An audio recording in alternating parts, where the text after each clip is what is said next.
সূরা আল ইমরান আয়াত ৪১ থেকে। বিসমিল্লাহির রহমানির রহিম। তিনি বললেন, হে পালনকর্তা, আমার জন্য কিছু নির্দেশন দাও। তিনি বললেন, তোমার জন্য নির্দেশন হলো এই যে, তুমি ৩ দিন পর্যন্ত কারো সাথে কথা বলবে না, তবে ইশারা ইঙ্গিত করতে পারবে এবং তোমার পালনকর্তাকে অধিক স্মরণ করবে, আর সকাল সন্ধ্যা তার পবিত্রতা ও মহিমা ঘোষণা করবে। আর যখন ফেরেশতা বলল, হে মারিয়াম, আল্লাহ তোমাকে পছন্দ করেছেন এবং তোমাকে পবিত্র পরিচ্ছন্ন করে দিয়েছেন, আর তোমাকে বিশ্ব নারী সমাজের ঊর্ধ্বে মনোনীত করেছেন। হে মারিয়াম, তোমার পালনকর্তার উপাসনা করো ও সিজদা করো এবং রুকুকারীদের সাথে রুকু করো।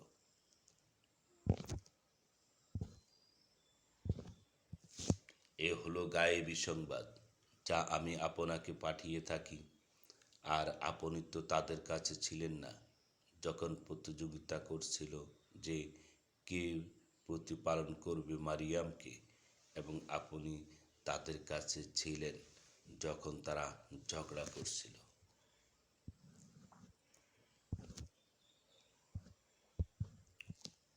যখন ফেরেশতাগণ বলল, হে মারিয়াম, আল্লাহ তোমাকে তার এক বাণীর সুসংবাদ দিচ্ছেন, যার নাম হলো মারিয়াম তনয়া ঈসা। দুনিয়া ও আখিরাতে তিনি মহাসম্মানের অধিকারী ও আল্লাহর ঘনিষ্ঠদের অন্তর্ভুক্ত। যখন তিনি মায়ের কোলে থাকবেন এবং পূর্ণবয়স্ক হবেন, তখন তিনি মানুষের সাথে কথা বলবেন, আর তিনি সৎকর্মশীলদের অন্তর্ভুক্ত হবেন।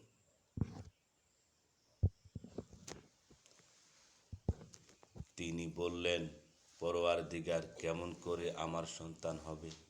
আমাকে তো কোনো মানুষ স্পর্শ করেন। বললেন, এভাবেই আল্লাহ যা ইচ্ছা সৃষ্টি করেন।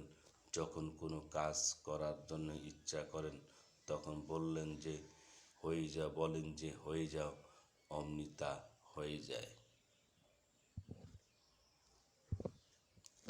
আর তাকে তিনি শিখিয়ে দেবেন কিতাব, হিকমত, তাওরাত, ইনজিল।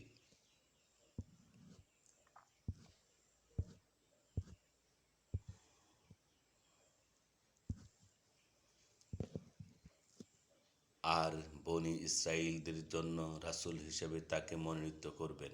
তিনি বললেন, নিশ্চয়ই আমি তোমাদের নিকট তোমাদের পালনকর্তার পক্ষ থেকে এসেছি নিদর্শনসমূহ নিয়ে। আমি তোমাদের জন্য মাটির দ্বারা পাখির আকৃতি তৈরি করে দিই, তারপর তাকে যখন ফুৎকার প্রদান করি, তখন তা উড়ন্ত পাখিতে পরিণত হয়ে যায় আল্লাহর হুকুমে। আর আমি সুস্থ করে তুলি জন্মান্ধ এবং শ্বেতকুষ্ঠ রোগীকে, আর আমি জীবিত করে দিই মৃতকে আল্লাহর হুকুমে। আর আমি তোমাদেরকে বলে দিই, যা তোমরা খেয়ে আসো এবং যা তোমরা ঘরে রেখে আসো, এতে প্রকৃত নিদর্শন রয়েছে যদি তোমরা বিশ্বাসী হও।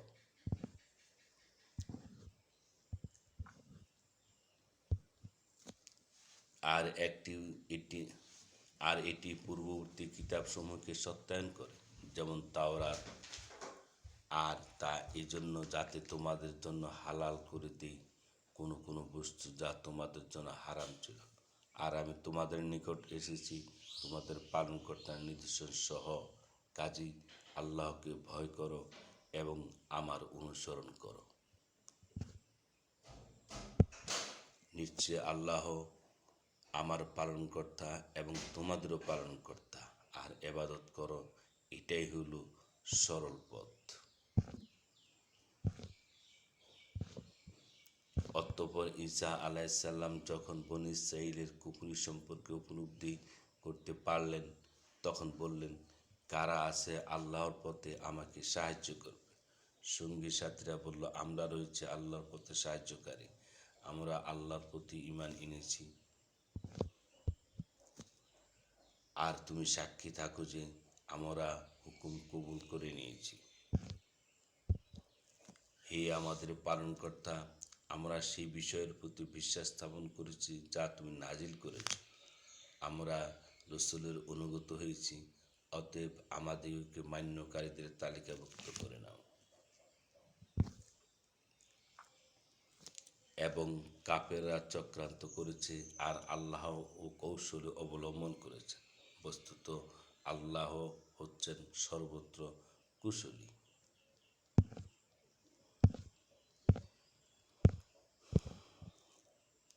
আর স্মরণ করো যখন আল্লাহ বললেন, হে ঈসা, আমি তোমাকে নিয়ে নেব এবং তোমাকে নিজের দিকে তুলে নিব, কাফেরদের থেকে তোমাকে পবিত্র করে দেব, আর যারা তোমার অনুগত রয়েছে তাদেরকে কিয়ামতের দিন পর্যন্ত যারা স্বীকৃতি জ্ঞাপন করে তাদের উপর জয়ী করে রাখব। বস্তুত তোমাদের সবাইকে আমার কাছে ফিরে আসতে হবে। যখন যে বিষয়ে তোমরা বিবাদ করতে, আমি তোমাদের মধ্যে তা ফায়সালা করে দেব। অতএব যারা কাফের হয়েছে তাদেরকে আমি কঠিন শাস্তি দেব দুনিয়াতে, এবং আখিরাতে তাদের কোনো সাহায্যকারী নেই।